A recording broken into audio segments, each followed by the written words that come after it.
All right, we have finally made it to my favorite week of the year.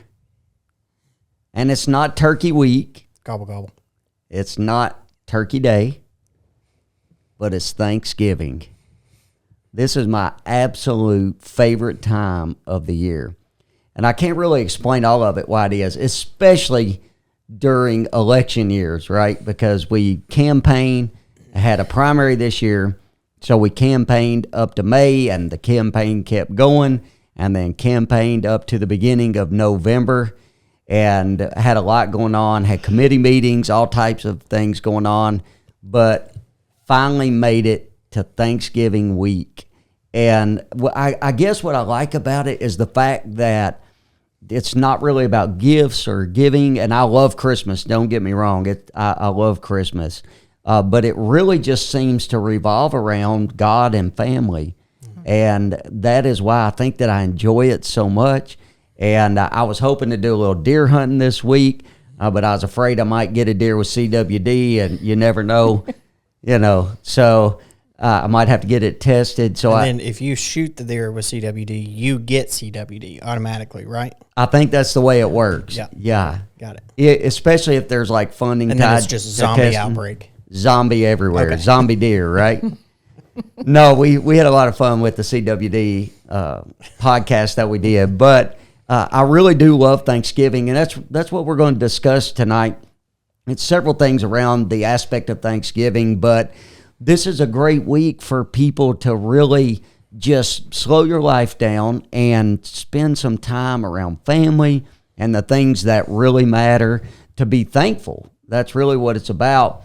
We know the Bible makes reference to in the last days that there will be unthankfulness. Right. And we do live in an unthankful generation. We have people that feel like they are entitled to everything. And the truth is that we're all blessed by God, and the things that we have come from Him. Every good gift, every perfect gift comes from Him. Right. And so all the little brats across the world that think that the world owes them everything, and we have tried to instill in our family and our children that every time that you eat a meal, that you pray and you thank God for the food that you're able to eat, right. And that you reflect on the fact that we have been blessed the way that we have been blessed. I probably shouldn't have said little brats, but there is a lot of entitled people. Oh, brat is cool now. Oh, it is? Yeah. Okay. That was what was going to win Kamala the election. Oh. I think we can definitely be thankful that brat did not win the election. That's exactly awesome. right. I read an article. It was I don't know, it was New York Post or something, but it was like, Kamala is brat and it's going to push her over. I'm like, what? What is going on? Like, I still can't even believe that almost half of the country voted for her. It is hard to So believe. should we be thankful that Trump won the election? We're definitely thankful for that. Absolutely. Yeah. All right. Well, I was going to ask you all this question. I'll start with Angie. What are some things, especially this time of year, that you reflect on that you're thankful for? Always my family, because we get together with our family on Thanksgiving Day, and there's a lot of people that don't have close family by, or they don't have a large family, or they're disconnected from their family. So that's always something that I'm extremely thankful for. And I'm pretty sure that your family, especially your kids, would say that you're extra thankful for Jake.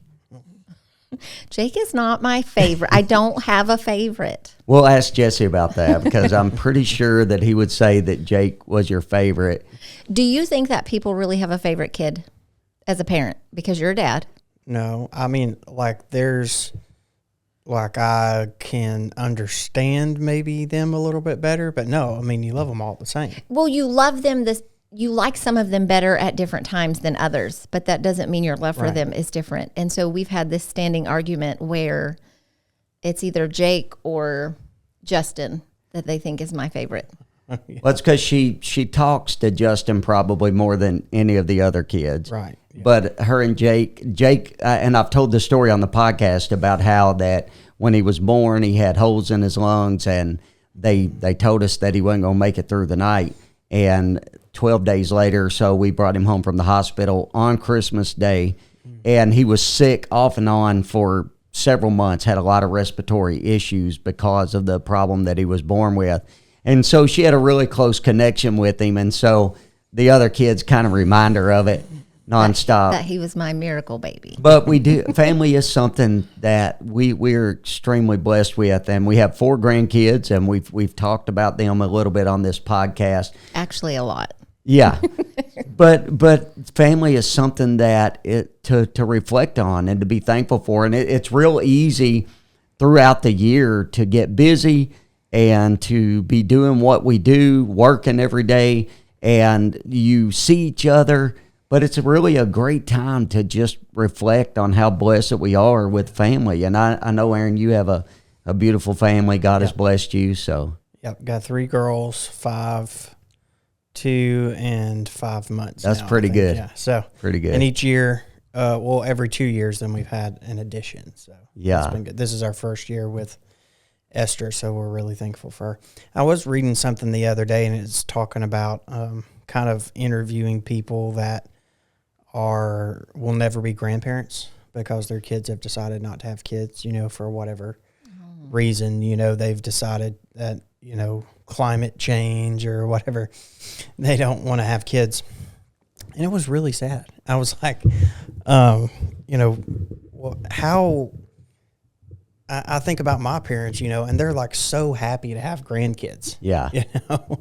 And I thought, how I don't know if it's got to be selfish, you don't have kids just so your parents can have grandkids, but there's something so fundamental. There's something so fundamental about continuing life, Yeah. And continuing your name and all of this stuff. And it's like, we really might live in the most self-centered, most unthankful generation ever to exist. No doubt. Yeah. No doubt. And we were 42 when we had our daughter had the first grandson. Oh, wow. And so we were young at the time, and we're still somewhat young. Angie just had a birthday. I'm the oldest in the room. Just go ahead and say it. I know. So we were young, and we were debating on what are we going to be called? Is it granddad? Is it, papa? And we went through all these things. And in my mind, I was thinking any of it sounds old, right? But it took maybe 1.27 seconds or something like that of holding him, and then it didn't really matter. What do they call you, Gramps? Or? Granddad. He's granddad. I'm granddad. If they can get it out. We're still working on the 2 1-year-olds. We hadn't quite got it with them yet, but you're right. We live in a selfish generation, and when you think all the way back, so I think it was 1620 when the first Thanksgiving was celebrated, and the people that had come to America had left all kinds of religious persecution and things that they were dealing with. So they come to America, and they meet some of the Indians that are here. They have a harsh winter, and then they have a harvest because they've been taught how to plant, and they had some meat that was there, and they have basically a harvest celebration. They had lost, I think, over half of the people that had come over with them, but they stopped and reflected on the fact that God had blessed them. Yeah. And you go from that to the abundance that we have today. You brought this up a little bit ago, and it's a total different subject. I'm not getting off into this rabbit hole tonight. But I've had teachers talk to me about how much food goes into the trash can at lunchtime in the school system. Wait, are you sure you don't want to talk? My point is you go from they had so little, yet we're so thankful, right? And we have so much, yet many times we're unthankful. We neglect just being thankful and the gratitude that we should have just for the simple blessings of life. And you have to teach your kids how to be thankful. Some people are naturally more inclined to have a thankful heart, right. But and you have young ones, and you prompt them, say thank you. Yes. And when you get something, you be grateful, don't have a bad attitude. You instill that in them. Right. But on Thanksgiving, on the first Thanksgiving, really the only thing they really had was family and food. Right. And I'm just guessing it wasn't like the turkeys we have. You know, they weren't. They didn't have turkey. They didn't have ovens. They weren't. There were no butterball turkeys. They weren't doing dressing. They had family and food, and it was enough to just celebrate the whole day and have a time of reflection about being thankful to God. Family, food, and a whole bunch of Elizabeth Warrens. Yeah. Oh, yeah. Squanto. I think Squanto was there. Yeah. Squanto, Elizabeth Warren. Maybe Elizabeth Warren's like great grandpa.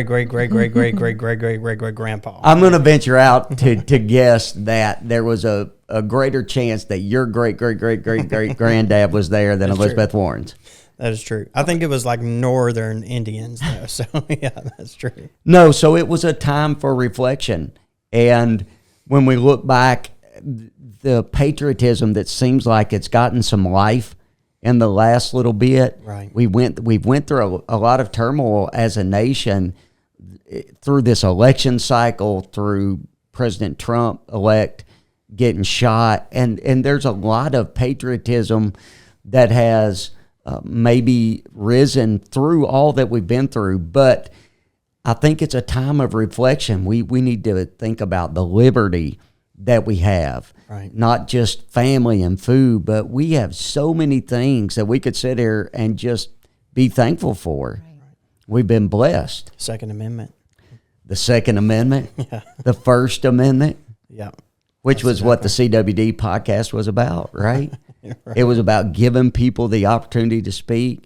We live in a free country, and we do need to fight. I was just come from a conference this past week, and it was a great conference. There was a lot of good people there, but as the picks came out that President Trump was placing into his cabinet, you know, at some point people were cheering, and then people were basically in the floor like, why did he pick this person, and why did this happen? And we've got to fight. We have to make sure that we continue to protect our liberties. Right. But to this point, I remember when I was a kid, my dad had went out to Nebraska, I believe. I know the pastor of the church that I attended, and there was a church that had a Christian school in it, if I remember correct, and the government had come in, and I remember seeing this video of them putting chains on the door of this church and locking it up, and there was this evangelist that was there, had his legs blown off in one of the wars, and he was there and helping fight against this. I remember videos of officers coming in and picking these people up under the arms and literally dragging them out of the church while they were in there praying that their church wouldn't be shut down. And I thought to myself, I stand the chance of government coming in and shutting down the freedoms that we enjoy. But to this point, we have had the liberty to be able to freely worship, to be able to have free speech. We have the Second Amendment. We still got the 16th Amendment that allows them to levy taxes against us. I don't know how we get rid of that and how to be thankful for that. But the rest of them, right? Yeah. And I think there was a lot that went on during that time period that you're talking about, not just in Nebraska, but also in Texas. There was a big battle in Kentucky with a pastor who has retired now. Pastor Rudisell. Well, yes, him, but also Maryville Baptist Church. Oh, that's right. Brother, what was his name? Brother Jack something or another? I don't know. Jack Roberts. Was that it? That's it. There were a lot of battles that went on either over homeschooling or over Christian schooling or what your church preached or what you could say on the radio. Dr. Seitler down in Greenville got kicked off the radio for different things that he said. And there was a lot of people that pushed back and fought during that time. And they didn't take over the world or anything, but they fought when given the opportunity, and they did all that they could do. And that's really kind of what we're thankful for in this time with President Trump. Every pick that comes out, that comes out, you can compare them to who Biden picked in that scenario, and just go ahead and double how much worse it would be who Kamala would have picked, because Biden was not the liberal part of that equation. Kamala was. And so what we're really thankful for is not that we think Trump is our savior or anything like that, but we're thankful that we have 4 years of freedom to try, and free speech. I mean, you can look at what's going over in England right now is insane. I mean, it's absolutely insane. That's right. They're People arresting being arrested people for calling people pigs. Posts Or on social media. Anything against the LGBTQIA community. They're saying it's a threat, or Palestinians, or pro-Hamas groups, anything. Yeah. And I mean, I'm 100% convinced that's where we were headed. Yeah. I mean, Keir Starmer and Biden, and especially Kamala, they were really close, and they were ready to usher in. I mean, if you saw sorry, I'm going on here, but if you saw what John Kerry said, what Hillary Clinton said about shutting down social media, and how they have to censor it, or we're going to lose the world, or what. That's what we were up against. That's why we're thankful. It's not that we think, President Trump is like the greatest Christian in the world or anything like that, or that all of these nominations or picks are wonderful, but they're a whole lot better than we would have had. Right. And it seems like we have another 4 years of free speech too. I was thinking about this when you look back in 1620 and the harsh winter they went through. They lost so many people that died, but really they had their reliance upon God was what saw them through. Right. That's right. So they had very little, and they had to put all their trust in God. Right. And so we have so much, therefore our reliance on God has grown stale in religious circles and so-called Christians. But the thing about it, it has ushered in a secularism. So people really put their trust in their money and their job and what they have, and God gets pushed to the side. And I think that's one reason that I really like this holiday, is because that's really there's no Santa Claus, there's no Easter Bunny. I know they want to call it Turkey Day, and they've tried to make it secular. But the truth is that really it's just about God. It's about being thankful to Him. And so they have ushered that in because we are so blessed in America. And I know inflation is high. I know that there are people that are struggling all across this country. There are homeless people. There are people that are addicted and people that need help. But we have to remember, even with being blessed the way that we have with these 4 years, that our faith, our reliance has got to be the same as theirs. Right. What saw them through the hardest times they had ever faced in their life will be what sees us through. Yeah. And I think actually, wasn't it President Lincoln that instituted Thanksgiving Day as like a national holiday? Is that right? So yes, and the lady, her name slips my mind, but she's known as the mother of Thanksgiving. She petitioned for that, for a declaration to Thanksgiving to be a Sarah holiday. Hale. Okay. Yeah. Again, during another very difficult time in our country. Right, and she's trying to Civil be War. healing. She was wanting to. She thought it would help with healing of the nation after the war. And it's the same point Brother Josh is making there, to kind of refocus our attention in the way that it should be, which is back toward God. Right. And being thankful for what He's done for us. The proclamation that President Lincoln had done, this is one thing that he wrote in that proclamation. It has seemed to me fit and proper that they should solemnly, reverently, and gratefully acknowledge, as with one heart and one voice, the gracious gifts of the Most High God. Amen. Could you imagine if we had a president that actually said that today? Oh, goodness. Yeah. And I mean, at least we can say Merry Christmas They'd again, probably right? crucify him, Right. yeah. But yeah, so this holiday is really important for us to reflect back on God, and our reliance, our trust has got to be upon Him, even with the blessings that we have. And there are people that will wake up tomorrow and everything that they have, monetarily speaking, will be gone. But when our faith is in God, when we trust in Him, in everything, is what the Bible says, in everything give thanks. Right. So we can give thanks really for everything, even the hard times of life. And it's very frustrating. You know, you don't want to be frustrated all the time during Thanksgiving, but it's almost like people hate even the idea that you think they should be thankful about anything. It's like, well, you're still alive and you're thankful. Well, who are you to tell me that I should be thankful whenever I don't have this going, or there's institutional racism all around me? You know, who are you to tell me? We have the grandest luxuries to always be miserable and to love it and still be able to live and be, fat and happy, as they say, the most overweight, most well-fed, richest economy, richest per capita ever to exist on the planet. But people have the luxury of being miserable and people applauding them for it. Just like, wow, you're so brave. You know what I'm saying?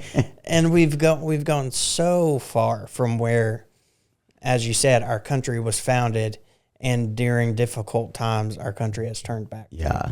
What do you think about as far as instilling thankfulness in children? Because I know that's one thing that we tried to stress with our children when they were growing up. Even if we handed them something, we would make the statement, what do you say? And I know we've worked with the grandkids on that, but what are some things that we can and should be doing to teach thankfulness to the younger generation? Don't give them everything that they want. Yeah. That's exactly right. That's hard to do. Yeah. And I don't know, we were poor when we were growing up, but we didn't know it till later. And so we were very appreciative of everything. Mm-hmm. We were fine. We just didn't have a lot of extra. Right. So one of the traps that you can fall into as a young parent is, I didn't have this, so therefore right. I want to give to my kids. Yeah. A lot of people do that. A lot of good people do that. And then your kids expect that. Turn them into brats. You do. Yeah. And then they don't. No. You can say, oh, hey, I got you this. And they're like, great. Yeah. But I think you need to withhold certain things. Even though your heart's in the right place and you want to, right. You have to work that in, or they have expectation and right. They're not thankful. They're not grateful because they have everything. Yeah. I'm not saying what we do is great, but we recycle a lot of stuff. So if they get new stuff, then we sell the old stuff. And we do that with ourselves too, to try to keep, of course we have a smaller house, so we try to keep space down as right. much as possible. So, trying to teach them that, things aren't going to last forever, be appreciative for what you have. And then we kind of, how grandparents are, they want to get them everything and don't want to, my parents love them to death. Yeah, we know how we are. Yeah. So we actually, put limits on, no, they don't need this much stuff, because I don't just want them to be thankful for what we get them or be thankful for what they have, but I want them to have that thankfulness toward their grandparents as well. Something is special. Yeah. It's not just, oh, you owe me something because it's my birthday, Right. We want them to appreciate, what has been gotten for them as well. I have no idea how you would even know this, but the rate or the percentage of parents that try to instill please and thank you in their children's life. And we even, yes, sir, and no, sir. I get it all the time. Even at the Capitol, I'll say yes, sir, to someone, and they're like, I'm not that old. You don't have to call me sir. And my response is always, if my dad was here and I didn't say sir, I would probably still be in trouble, And it doesn't have to necessarily do with your age. In some aspects, it does, because if it's your friends, but it's respect. So, but we would, the silence with our kids, you want this? Okay. And you're waiting for them to say please. And then you try to incorporate that with other kids. Mm-hmm. And there's like, why are you staring at me? Because we were going to make sure our kids, you don't get it unless you say please. And then, like at Christmas time, we would have the talks. Because when they're little, they say things. whenever you get a gift from somebody, I don't care if you have 3 of them. Yeah. I don't care if you don't like it. I don't care if it's the wrong size. You That's have right. those. You say, thank you so much. Give them a hug, do whatever. And we've had family members when we've done a gift exchange and they've gotten a gift and they have opened it and said, I got that last year. I have 2 of them. Oh, I remember my oldest son when he got like a 2X sweatshirt, and he's a medium, and he was just smiling like, I love it. Thank you so much. It's the greatest thing. But how many people do you think that the thing they're most thankful about on Thanksgiving is the fact that Black Friday begins at midnight? They actually said this year that there might actually be price hikes on Black Friday instead of. I could believe it. I could believe it. Well, if anybody hears a Black Friday special for Tony boxes, that's what I need. They've even gone in, like on some places. I saw a video, of several years ago, and they would go in and be Black Friday special, $439 for a TV. And they literally just flipped it up, and the regular price was $439. It was just a total psyop. I want to be a part of preserving the true meaning of Thanksgiving. Mm-hmm. You know what I'm saying? I don't ever want to get away from the aspect of what it's really all about. Right. And it seems like we do that with every holiday. And this is the one, I think, maybe that has been the least secularized so far. And maybe that's why I enjoy it so much. But we used to, back several years ago, we would leave town for the week of Thanksgiving, or at least that last little bit of Thanksgiving, and just spend time together with just our family. We went to South Carolina one year. Okay. I think we went to Gatlinburg one year. And now that the kids are grown and 3 of them are out and married and we got grandkids, then everybody just comes to our house, Yeah. But I want to preserve that. And I also want to make sure that Thanksgiving Day is not the only day that we're thankful. Right. It should be an aspect that it's just a great time to revive that spirit and that heart in our life. Right. I don't know. We have, you were asking before about traditions, and I forgot we do have a tradition, a Thanksgiving tradition. And it is like just for our family, me and my wife and our kids. Then we'll go down nearly every year, the day after Thanksgiving or the night of Thanksgiving, to Nashville, and we'll go to the Opry Mills Hotel. Yeah, Opry Mills Mall, but it's like Opryland Hotel, maybe, or whatever it is, Opry Mills Hotel. And they have it all set up for Christmas. Okay. And so we'll go through and see all the Christmas lights and get some food and, eat good food and all that stuff. And they have tubes set up, and we'll tube, me and Emma tube on the, it's not like an actual mountain. It's artificial that they have set up, but it still goes really fast. So it's a good time to, I have to work a lot and we're busy. Yeah. So it's a good time to just kind of spend time as a family together and reset and remember what is important, like why you do all the things you do. So if y'all are away, what do y'all do about eating? Well, they're going to have Thanksgiving you can tell by home. Looking at me, I'm going to find someplace to eat. So. They're going to have Thanksgiving at home. They do this the day after Thanksgiving. Right. So do y'all do the traditional food? Yes. Okay. Everything's traditional, except my parents do, instead of turkey and dressing, I think they do turkey at Christmas time. They do pork roast and dressing for Thanksgiving. Oh. So. Well, Angie always does these signature pumpkin rolls every year. And so I know that everybody out there is not going to get to try them, but I do want to tell you, you will not eat any better. And it's probably one of my favorite things at Christmas and at Thanksgiving that I look forward to, because she doesn't make them really any other time of the year except for the fall festival at our auction, and they always sell for a lot of money, and I can't afford them at that point. So Angie's Pumpkin Rolls now on a Black Friday sale, 50% off, $60 a piece. So we actually do turkey and ham for Thanksgiving and Christmas. Oh, wow. Yeah. So sometimes Ray will smoke a brisket or something like that too. I could have it backwards, but I'm pretty sure even if they do a turkey, they always do pork roast and dressing. Do you like pumpkin pie? Yes, I do. Is it your favorite? I mean, it's not my favorite pie in the world, but, you know. I was surprised to find out that pumpkin pie for Thanksgiving is not the number one. Yeah, I read that, but I read it on the internet, so who knows if that's true or not. It's apple. Yeah. Oh, really? Yeah. I could see that. Yeah. Yeah, I would prefer apple pie's pie great. to pumpkin pie. So My mom makes the pumpkin pies, and they're really good. So normally my sister and I each take one home, too, from, My wife makes pumpkin pie. My mom never made pumpkin pie growing up at all that I remember. Do you like sweet potato pie?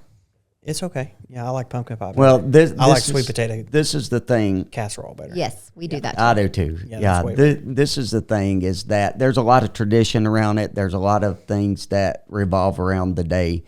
But the fact is that this nation was built around faith. And this reflection of being thankful to God and those types of things. If you go back and study and look at that the first Thanksgiving that they had, George Washington had made a proclamation, Abraham Lincoln had made a proclamation, and in every proclamation that they made, it was just all about being thankful to God for all of his blessings. Yes. So the foundation of our country is built upon the faith aspect. It's being thankful to God. It was the God of heaven that they were thankful to. And there's such an attack on that today, an attack on don't bring religion into politics and separation of church and state, and all those things come up. But that is the literal foundation upon which this nation was built. Yeah. And we talk about secularism. And I'm, here recently that I've been kind of souring on if secularism is even a thing. I think it's just all a big giant lie, because a lot of what people call secularism is just materialism. Mm-hmm. And that's a very ancient way of talking about just trying to get what you can for wealth and trying to leave all religion out of it. But at the same time, there's a lot of materialism, but there's a lot of liberalism, which is the Right. new religion. They call it secularism, but it's not. They do have their own religion. They have their own words that they can say and that they can't say, their own little cults and clubs and all this stuff, that they have going on. And none of it involves being thankful for anything. Right. None of it involves any of the good parts of, being a Christian. Hate, misery, and Have you spite. heard, have you heard of Blue Sky? I don't think I have. Okay. So Blue Sky is like the new liberal Twitter or X or Oh, I have heard of it. Okay. Yeah, I have and heard of there's this guy called Libs of Blue Sky, and he goes over there. It's like so full of all kinds of pedophiles and all this stuff, calling themselves minor attracted persons. But whenever it's not taken up for those people, then it's just liberals torpedoing each other all the time. I can't even remember what the one guy said, but he said something about reading a book, how good it is to, get away and read a book. And somebody comments under there and is like, I know you're not trying to be ableist, but it kind of comes across as ableist because some people can't read. And then he comes back and one guy's like, well, dyslexic people really do enjoy reading. They're just torpedoing each other the whole time. It's the opposite of everything. Our preamble says to promote just ensure domestic tranquility. Yeah. Provide for the common defense. Promote the general welfare.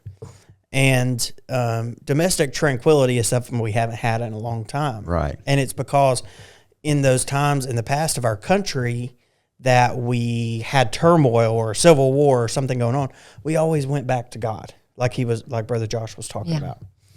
And we're not doing that this time. Yeah. We're trying to go back to making more money. We're trying to go back to, being able, and free speech is great. Yeah. It's wonderful. But free speech isn't God. Right. There's nothing that promotes that kind of care for each other like we're supposed to have, that only comes from God and from Christian values. And our founders realized that. Right. You know. They did, and it's all through our history. You know, I was thinking about sectors of society, people in society, things that are in our society, and I know that I'll be really grateful this week whenever we sit down at the table and we got all that good food. But the turkey that Joe Biden, if he gets to it and knows what's going on, is going to pardon this week. Right. Now that's going to be one thankful bird. Wouldn't you agree? I think they like pardon both of them now or something really Yes. lame like that. You know, isn't that something that they do? I think so. I think Obama started that. So the actual, I think Abraham Lincoln was the first one to pardon a turkey, They pardon one, eat one, basically. but he pardoned one because I think his son kind of treated it as a pet. And so he's like, so it's been on and off for a while, but was it George H.W. Bush that actually started it as an annual thing? I think it's continued every year since Yeah. then. So that's not as old as Of we a thought, as tradition. far as like, because it was kind of hit and miss Right. in between there. So yes, the turkey, and some of those turkeys have been pardoned and they go to live like in a petting zoo or different things like that. And so, yeah. No, that's great. I could see why they would be thankful, but I would say when it comes to, I've been thinking this past week, we had a gentleman just 3 or 4 weeks ago in my district and lives not too far from where I live, and he actually went to prison. I think he's looking at 4.5 years. He was there at the Capitol on January the 6th. There was a door that was busted. The glass was busted. He went through the door, and he just got final sentencing, went to prison. He has 6-year-old twins. I think they're 6. And a wife, family, mother that has been sick, I think, for some time or has needed care. He's been a caregiver for his mom. And I know a lot of those people are in hopes that when President Trump gets into office that They'll be pardoned. they will be pardoned. And so I heard somebody say that one of the people that had went to jail the night of the election said they stayed up all night long, jumping up and down, excited just for the hope that they would be able to be pardoned because of the crime that they had committed or that, had been alleged that they had committed. And, when you think about, it's a little off topic, but you think about those people, there's a lot of hope in the fact that President Trump will actually follow through with those pardons. And there's been a lot of discussion about whether or not to pardon based on, I think that you'll hear this term, anybody that committed a crime that was nonviolent. Right. So they're saying that if they went in the Capitol, but they didn't hurt anybody or didn't do anything, didn't hurt a police officer or whatever, that he should pardon them. And then there's the thought process that it should be a blanket pardon. That the FBI was absolutely there. It is a known fact that the director of the FBI has stated that he cannot say how many FBI agents were actually infiltrated into the group that was doing some incitement that was going on. I don't know the answer to all of it, but I do know that there are a lot of people that are going to be sitting in prison on Thanksgiving Day that are extremely hopeful that they're going to get out. I think were there 1,100 charged? I believe that's right. It just keeps growing. It keeps growing. Yeah. And so I do know that President Trump has said that he would pardon them. Yeah. And then it's kind of case-by-case basis, not a blanket pardon now, I don't think. And I don't know. I guess we'll just, we'll just have to see, how that goes. But I saw something the other day. I think it's really close to 10% of the ones that were arrested were ex-military as well, or current military at the time. Yeah. And it seems so strange, that we would just arrest people that have, a lot of them have served overseas in Iraq and Afghanistan and have PTSD and all of this stuff just for walking through the Capitol. Well, the face of the whole quote unquote insurrection, which is crazy. Buffalo Man or whatever. Yeah, Jacob Chansley, Yeah. who had the horns on and was walking through the Capitol, and he was in prison.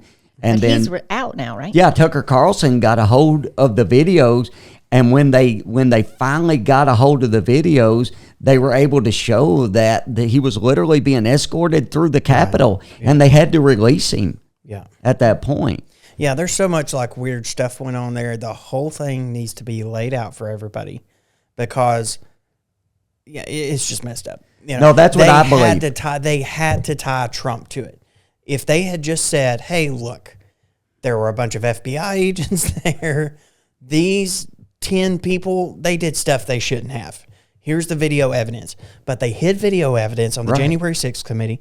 They scrubbed stuff, made it look destroyed evidence. Yeah, made it look like things had happened that hadn't happened.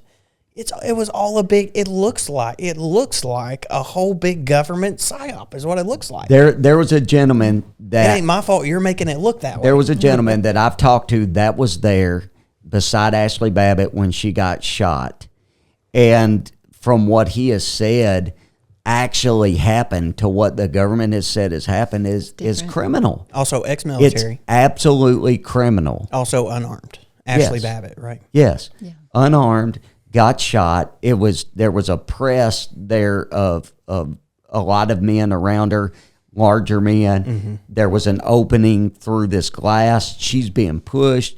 And, this was just from an eyewitness account of somebody that was there, and then was told that he couldn't render first aid to her while she was laying there dying, and then staged taking her out as if they're performing aid to her after she had already died. It's crazy what happened, but that brings up the thought that there's been some people think that maybe Trump pardons Hunter Biden. What do you think? He said it's on the table. It's not off the table. Well, Biden could pardon him too. Do you think he will, I'm or do you think he'll pardon Trump? If Biden is going to pardon Hunter, Biden voted for Trump? Probably. But if Biden pardons Trump, then would Trump pardon Hunter? I don't know. Maybe.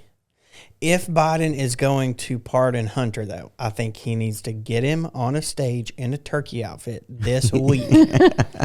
And he's got to be one of the turkeys and make him sweat it out a little bit.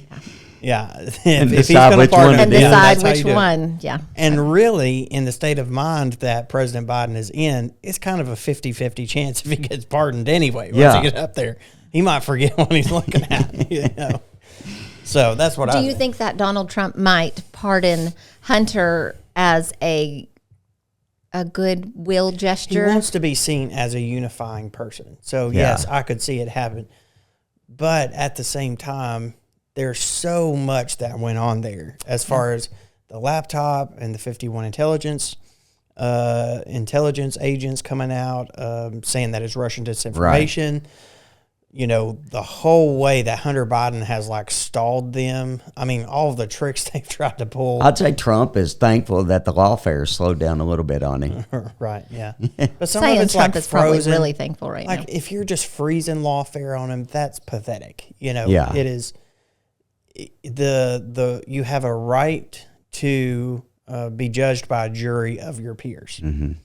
And Trump has had the ability to be judged not by 12 people, but by 150 million people. Right. And they judged him that all of that stuff was bogus. You know, that whole setup there in New York and Judge Merchan and all of that, that's got to go. That can't be happening anymore. So Trump had also a couple times, I know he was speaking at the annual Bitcoin, I don't know what it was, conference or something. And he made the statement that he would, if he got elected, that he would, I don't know if he said pardon, maybe it was commute maybe. the sentence of Ross Ulbricht. And I don't know if people are familiar with the story with Ross or not, but there's this whole campaign out there, Free Ross campaign, and he had developed a website. It was called the Silk Road, and basically it was a website. Some people might be familiar with the Onion or the Tor, that are not supposed to be able to Untraceable. be tracked or traced by the government. And he was a libertarian, and I'm sure that part of Trump's wanting to commute that sentence is that he was reaching out to the libertarian group because they carry a lot of votes, and so to see if he could pull their vote. I actually met Ross's mother back a few months ago, back in August, I think it was, and was able to talk to her. And there was a lot that was said about him, but I think he was basically he had developed this website. The government couldn't track what was happening on there. There were people that were selling drugs and people that were doing all types of illegal things through that website. And he got charged with those crimes that those people were committing and laundering money through their different things. Because he facilitated it. Correct. And Or got, his website did. yes. Right. He made a means for that type of trafficking to go on. Right. But the sensing that he got was Yeah. That's what I struggle with. 2 life sentences plus 40 years without parole. at 29 years old 29. of age. He's been in prison since 2013. So he's already served 11 years. And I think, and I could be wrong, but I think that he has been in somewhat of a maximum security. Right. Yeah. Okay, this was his first offense, a big offense. It's like an hour a day out, I think. Really big offense. I'm not, Right. okay, first offense. He was a nonviolent person. Like, he's never done anything. And supposedly he's been a model prisoner. Well, he's brilliant. Like he was brilliant in what he developed. So that's kind of dangerous too. You know, I get it. The sentencing to me seems Right. harsh. But if he did allow for hitmen to take out people, I mean, Right. but I don't know. I don't know if he did that or not. And it's hard to know, because there's so much that goes in that's involved with a government operation to take somebody down like that. Yeah. I mean, you could sit here and list time after time that the FBI has, Ruby Ridge, Waco. That's the thing. The FBI was all in there's this. like all kinds of questions about the Oklahoma City bombing and everything that went on. There's tons of Gretchen Whitmer, the assassination attempt on her life, which was basically like 6 FBI agents and 1 regular guy. Oh, yeah. Who's a little slow that they all convinced to go as I mean, so the main thing, I think we had talked about it a couple weeks ago. The main thing to help in nearly all of these situations is government transparency. That's it. Right. So I'm all for, me personally, I'm all for Edward Snowden getting pardoned. If this guy was involved in the government in some way and the government was either using this or they were just sending a message or whatever it was, I'm open to it. Now, if he was knowingly dealing drugs, I don't think you can give him less than you would give a drug dealer here, Right. Well, and especially if there were things going on that were more illegal, like hitmen and all this stuff. I understand freedom of And speech. that wasn't in his conviction. He was so. never convicted of any of that. And this is the thing. He has even admitted that some of what he did that it was wrong. Right. He was an extreme libertarian, right? So he was basically, his belief is that it's none of the government's business, no matter what you want to do. Right. And so I think that was the thing. But you're exactly right. I've said this all along, that if Trump will just let everybody see the files, let everybody know this is what happened on January the 6th. These were all the FBI agents that were involved. This is all the intelligence that was involved. This is what Fauci did. Yeah, Yes. this is what Fauci did. If Go get them. If they'll hold Pfizer, if they'll hold Pfizer accountable, Right. you know, Like that they are Ross. yeah. You see what I'm saying? Right. So the justice system, and there was a lady that had asked me about doing a video just to say what I thought. Did I think that President Trump would follow through on the promise to commute his sentence or pardon, whichever it was? And we had this discussion, and I made the statement that if anybody knows what lawfare is about, it's him. Right. If anybody knows what it means to be done wrong by the government, he does. He's dealt with that. And so I think that he would be compassionate toward that. And he's made that statement, you know, they're coming after you. I'm just standing in the way, right? But that is the truth. Maybe he'll pardon himself. Hey, maybe he will. Yeah. He's self-pardon. Yeah. He can't in New York for the New York. Yeah, that's right, for the state charges. Because it's not federal. Yeah, right? I don't think Biden can pardon him for that either, though. Okay. Yeah, I think it's a state thing. Well, I think with Ross, as far as that goes, that I really think he'll follow through with that. He said it twice in public in front of thousands of people. It's easy to fact check. Right. It'll be very hard for him to go back on it. And I don't know what we'll see with the January 6th people, because I think some of them will be. I just know that there's this push-pull inside of the system to look at the precedents that it sets if he was to just blanket pardon everybody, of which if the government was involved, it's absolutely what should happen.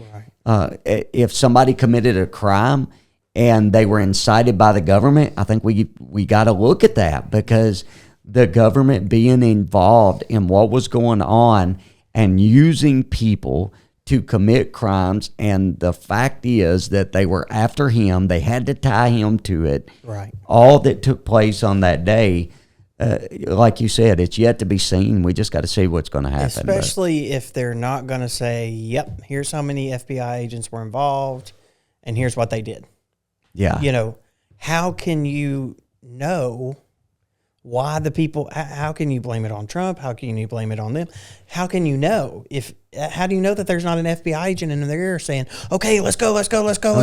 You know, who knows? Well, there was some that said that that's exactly what happened. Yeah. There were people there, eyewitnesses said that that's exactly what was going on. And just based on how the government has handled it since then, with the January 6th committee, the way the media, you are more likely to believe the people that were there than you are the government. Yeah. Because the government's tried to hide so much about it. Just open it all up. It all has to be known, you know. And the thing is that we'll see what happens with that, and I'm sure there'll be people on both sides that are upset. But the way that it was going, those people had no hope of getting out anytime soon or getting any help whatsoever. That's right. So the fact that they have hope, I'm sure there's a lot of them that's pretty thankful right now. Yeah. And if there's going to be presidential pardons for some turkeys, then at least they can consider the January 6ers, Ross, maybe even Hunter Biden. Maybe even Hunter. Turkey Snowden. Right. Yeah, Snowden too. So definitely that guy. I think they could, you know,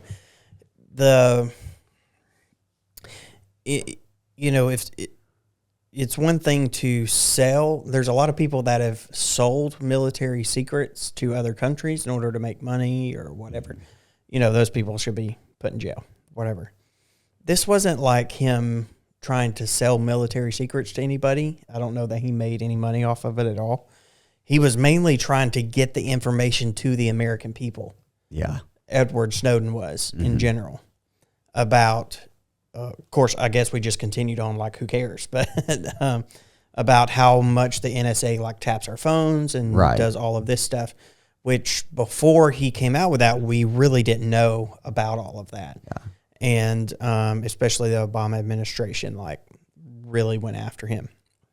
And he definitely, I think in my estimation, at least it needs to be looked at for him to have a pardon. Yeah. Right? And for the government just to come clean. Like if they're going to tap your phones, just say, yep, we need to tap your phones to keep terrorists from blowing stuff up. You know, who knows? Yeah. Well, there were some that Yeah. and then let people decide about it. Don't just, cover Right. everything up, and then Right. if you say the wrong thing on social media, then we're going to, destroy your business and kill you. Well, there's a lot that we could talk about in this subject. I'm going to bring some guests on. No pardons for transphobes. Yeah. I'm going to bring some guests on pretty soon to discuss this, that have a lot of knowledge about it, and I won't say their names yet, but stay tuned. We do need you to like, to share, to subscribe to our podcast, get it out. And again, if you have subjects that you would like for us to talk about, let us know. You can send me an email. You can comment on one of our videos, and we'll be glad to tackle those subjects. We're going to go back into CWD real soon, and I'm not sure I'm thankful about that, but we got to keep looking at this issue because there's a lot of concern in the area about it. But it's going to be a great week, and God has been good to all of us. He has blessed us beyond measure. When you get to this Thursday, if you're with family, friends, wherever you're at, take some time to reflect. Be thankful for the blessings of God. Be thankful that we live in America. Be thankful for the family that we have been given, and make sure that you give that thanks in the direction that it belongs, and that is to God. Yes. So happy Thanksgiving. Hope y'all have a great week. Until next time, God bless.